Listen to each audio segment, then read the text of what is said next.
Hey guys, how's it going? I want to go over a new build that I've been playing with, and I've been having a lot of fun with it. And it's a Stonebreaker build. To start off, we're using Challenger Ritualist. This is for the damage bonuses they provide, but also we're using it to scale bulwark off of using a relic near an enemy, and from Juggernaut's 3 bulwarks, so you'll get 5 there. For the armor, I would suggest you use something with high DR. We are a Challenger as well, so you have up to 65. For the relic, as we are half health, you need to use Broken Heart. This is giving us a 50% faster use bonus. It's giving us 2 life regen, and when you use it, it's going to give you full health. This synergizes very well with our build and is incredibly powerful. The drawback is non-existent due to how our build works.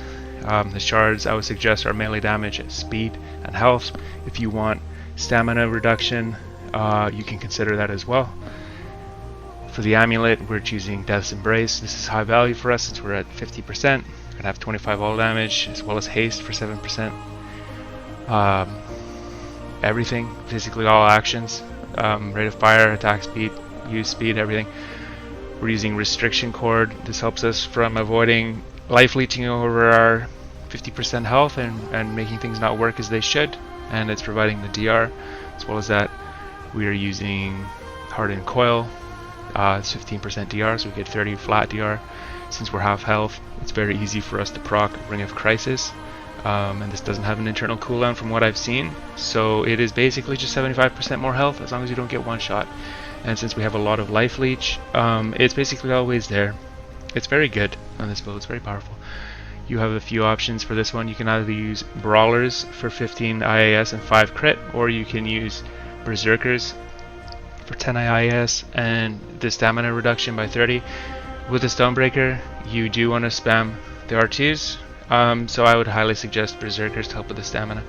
For the weapons, we are using Sparkfire. It does a lot of damage and has good range for a shotgun. Generally, you're just going to quickly ADS and take a fire a round off. That's how you use it with these, and then you close the gap, do melee. Ring of Spears, this scales with melee damage, gives you a long range option, and it's just very powerful. And building on that, what we're doing is we're using Pressure Point. This increases your shotgun damage and mod damage depending on how close you are, as well as that when you use your mod, it's going to convert. That says 50, but in game it's closer to like 190-ish per 100 mod power spent. Your Ring of Spears costs 1250, so this does like a ton of damage, and it staggers. It's very good. Moving on to the weapon, we're using Stonebreaker. This is a very powerful R2. Basically hits the same as the charge attack and shoots out. The thing to note though is for smaller enemies, the less that the charge attack hits them, like the little shock thing, it seems to do less damage, so you will notice inconsistent numbers. For bigger enemies, that's the opposite. So just remember that. It is quite good though. The damage is on par with Wrathbringer, and then rather than having Awakening, this one is scaling bonus damage from using charge attacks. It's very strong. I like it quite a lot.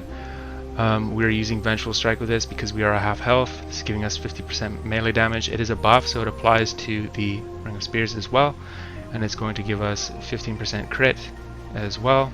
This is melee crit, very powerful. And then we are using Nebula. This is just to help us do some extra damage, help us with leech, and it's going to be providing some mod generation as well, because we get mod power for all the damage this thing does when we send that out, and that can help with the Ring of Spears. This does come back quite quick though as well. You don't really, it's okay. Moving on to the traits, we are Ritualist, so the first thing to note is we need to have Kinship at 10 so that we don't kill ourselves with Death Wish. Figure we put the 10. Endurance, if you want to get this higher, I'd suggest it. It's a good one to get to 10. Helps a lot with the build. We are using Bark Skin, of course. Glutton, I rely on consumables. That is Confidence Booster, the one that makes you attack faster, Fairy Needle, and Gull. I use those a lot. Glutton helps with those. It also helps with our already very quick Broken Heart, which gets a lot of bonuses with our build, with the Bulwark, and then the Ritualist. You can dump status effects off onto people if you want to do it that way too. I like it. Leech and Siphoner, we are a melee build and we have dots. I highly suggest using Leech for this. You do have regen from this as well, it's nice having both. Potency, this is increasing how long the consumables last. Swiftness, you move faster, pretty self-explanatory. We've got haste too, you run around real quick.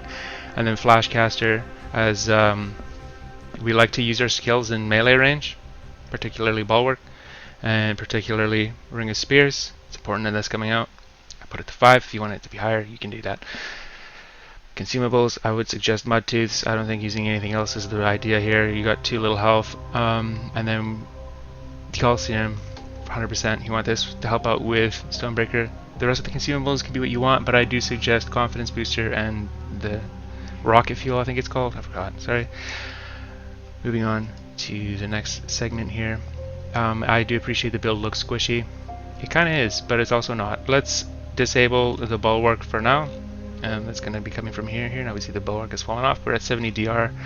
Our health is 295. However, Crisis procs in, bringing that up to 442. That's with nothing in effect. Now, let's we can always have this one off. Let's say that we haven't died, so we'll just leave that one off. But these ones pops that up to 640, 645, whatever. Without the shield, 431. We have a very high amount of life leech on this build, and a very high base damage. I think hits for 307 when we swing it around quite fast. The leech is very powerful, as you can see here, especially with Death Wish up, giving us 10% plus the 50% effectiveness. It's very tanky, and the fact that that shield comes up and protects the health bar below, it helps quite a lot. As long as you don't die instantly, you're going to tank a lot of stuff. The one thing to note, if you get hit by the shocker affix on aberrations or take a lot of lightning damage from something, you don't have a lot of elemental resistance. I'm wearing Bruiser armor here. I don't actually suggest wearing Bruiser. I suggest you wear Radiant, but that's DLC armor, so not everyone has it. Radiant has higher lightning resistance. It's not really a big deal. The other thing is, if you fall too far, your guy can die, where other people will survive. So, you know, just keep it in mind. It's not a big deal. It's a very fun build. I like it a lot. And I think you will too. Give it a try. And if you have any questions or concerns, let me know and I'll help you out as best I can. Thanks, and take care, guys.